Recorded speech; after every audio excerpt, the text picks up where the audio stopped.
Hello student आप लोग कैसे हैं स्टूडेंट। आज हम बात करने जा रहे हैं एक इम्पॉर्टेंट टॉपिक पर, फिजिक्स के एक इम्पॉर्टेंट पॉइंट पर बात करने जा रहे हैं। बेसिकली फिजिक्स का वो इम्पॉर्टेंट पॉइंट क्या है, वो इम्पॉर्टेंट पॉइंट क्या है स्टूडेंट वो इम्पॉर्टेंट पॉइंट है रिजल्टेंट। क्या है? Resultant of two forces. Resultant of two forces. पूरी फिजिक्स की प्रॉब्लम यहीं पर रुकी हुई है स्टूडेंट।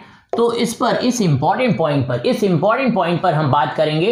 ये इंपॉर्टेंट पॉइंट क्या है स्टूडेंट? बस जितनी बात आज मैं आपको बता रहा हूं उतनी बात ध्यान रखनी स्टूडेंट। आप देखो, कह रहे हैं कि देखो आप, ये एक बॉडी है जिस पर अगर सेम डायरेक्शन में, अगर इसी डायरेक्शन में 50 न्यूटन का एक फोर्स लगा दें F1, ये है फोर्स F1, और इसी डायरेक्शन में, सेम डायरेक्शन में एक फोर्स लगा दें F2 जो कि कितना है? 100 न्यूटन का है। 100 न्यूटन का है। तो स्टूडेंट मैं आपको बता दूं, ये जो ब्लॉक ए है, इस पर कह रहे हैं कि क्या किया है, इस बॉडी पर सेम डायरेक्शन में अगर टू फोर्स लग रहे हो और इनका रिजल्टेंट फोर्स चाहिए तो सिंपली आपको क्या करना है? प्लस करना है। 100 Newton plus 50 Newton. Student resultant force कितना होगा? 150 न्यूटन। ये वाली बात स्टूडेंट आपको ध्यान रखनी है। क्या ध्यान रखना है कि सेम डायरेक्शन में, अगर जनरल सी बात है बच्चों, जनरल सी बात है ये कि अगर एक बॉडी पर एक ही साइड में दो लोग मिलके फोर्स लगा रहे हैं तो दोनों का फोर्स मिलके उस बॉडी पर एक्टिव होगा। तो इसका मतलब अब आपको ये बात ध्यान, छोटी सी बात है लेकिन बहुत इंपॉर्टेंट बात है, जैसे ही सेम डायरेक्शन में दो फोर्स लग रहे हो उनका रिजल्टेंट हमेशा प्लस करते हैं और वो मैक्सिमम, उन दोनों फोर्स के थ्रू मैक्सिमम रिजल्टेंट होगा, इससे ज्यादा फोर्स नहीं हो सकता। इसका मतलब स्टूडेंट अब आपको ये बात ध्यान रखनी है, सेम डायरेक्शन में दो फोर्स अप्लाई हो तो उनका रिजल्टेंट फाइंड करने के लिए सिंपली दोनों को भूल जाओ, वेक्टर क्या है, स्केलर क्या है, सिंपली ऐड कर लेंगे। ओके स्टूडेंट, अभी हमने बात की कि एक ऑब्जेक्ट है, एक बॉडी है, एक ब्लॉक है जिस पर सेम डायरेक्शन में क्या कर रहे थे? टू फोर्स अप्लीकेबल थे सेम डायरेक्शन में। अगर सेम डायरेक्शन में अप्लीकेबल होगा तो उसका रिजल्टेंट कैसे फाइंड करते हैं वो बात तो हमने देख ली। अब स्टूडेंट ये ब्लॉक बी है, इस पर अपोजिट डायरेक्शन में टू फोर्सेस अप्लीकेबल हैं। कह रहे हैं कि ये है फोर्स F1, क्या है student? 50 Newton, and opposite direction में एक दूसरा फोर्स अप्लीकेबल है F2, that is 100 Newton. 100 Newton का फोर्स अप्लीकेबल है। तो स्टूडेंट अभी हमने देखा कि सेम डायरेक्शन में होंगे तो क्या करेंगे? रिजल्टेंट फोर्स फाइंड करने के लिए क्या करते हैं? रिजल्टेंट फोर्स फाइंड करने के लिए हमेशा प्लस करते हैं। ये जनरल बात है, रट के रखना है। वेक्टर स्केलर की थ्योरी अभी थोड़ी देर आपको स्टॉप करके रखनी है। अब हम दूसरा केस देखने जा रहे हैं स्टूडेंट। दूसरा केस क्या है? जब अपोजिट डायरेक्शन में टू फोर्सेज हों।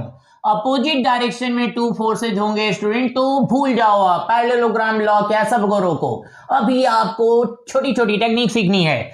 दो अपोजिट डायरेक्शन में टू फोर्सेस होंगे तो रिजल्टेंट क्या होगा? Always F1 minus F2। Student इस माइनस की क्या मीनिंग है? जो बड़ा होगा उसी में से छोटी वैल्यू माइनस करनी है। 50 माइनस 100 की क्या मीनिंग है? स्टूडेंट कह रहे हैं बड़ी वैल्यू, इस माइनस की मीनिंग है इन दोनों का डिफरेंस, माइनस नहीं, 100 minus 50 that means 50 Newton. Student अब ये बात आपको ध्यान रखनी, अगर सेम डायरेक्शन में हो तो प्लस करेंगे, अपोजिट डायरेक्शन में हो तो माइनस करेंगे। सिंपल सी बात है।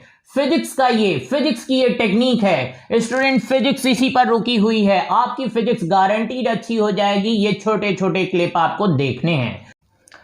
तो स्टूडेंट अभी हमने दो केसेस देख लिए हैं, रिजल्टेंट ऑफ टू फोर्सेस के दो केसेस, जब दोनों फोर्स सेम डायरेक्शन में अप्लीकेबल होंगे और जब दोनों फोर्स दो अपोजिट डायरेक्शन में अप्लीकेबल होंगे। तीसरे केस पर हम बात करने जा रहे हैं स्टूडेंट। ये देखो आप, एक ऑब्जेक्ट है, इस पर कह रहे हैं कि एक फोर्स अप्लीकेबल है F1 देखो आप, F1 है स्टूडेंट 3 न्यूटन का फोर्स है, एंड एक फोर्स अप्लीकेबल है F2 4 न्यूटन का फोर्स अप्लीकेबल है। F2 क्या है स्टूडेंट? ध्यान से देखने की बात है कि ये दोनों फोर्स एक दूसरे से 90 डिग्री पर हैं।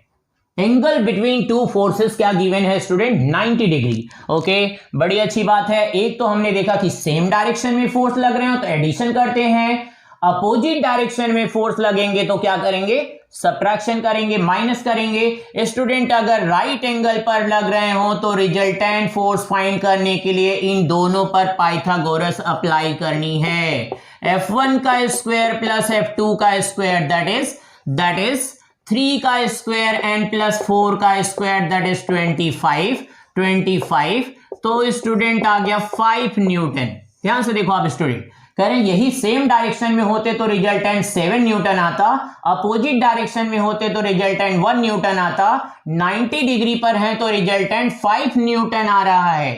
तो ध्यान रखना है स्टूडेंट, बहुत इंपॉर्टेंट बात है, बहुत इंपॉर्टेंट बात है। क्या है, अगर दो सेम डायरेक्शन में फोर्स अप्लीकेबल हो एक ही बॉडी पर तो एडिशन करेंगे, अपोजिट डायरेक्शन में होंगे तो सब्ट्रैक्शन करेंगे, और अगर 90 डिग्री पर हैं तो क्या करेंगे, पाइथागोरस थ्योरम अप्लाई करेंगे। रूट ऑफ F1 का स्क्वायर प्लस F2 का, ये परपेंडिकुलर, ये बेस, पाइथागोरस ये कहती है कि root of perpendicular square plus base का स्क्वायर। तो इससे हमें वैल्यू पता चल चुकी है 5 न्यूटन। ओके स्टूडेंट, छोटी छोटी बात है, ये बात ही आपको पकड़नी। Thank you.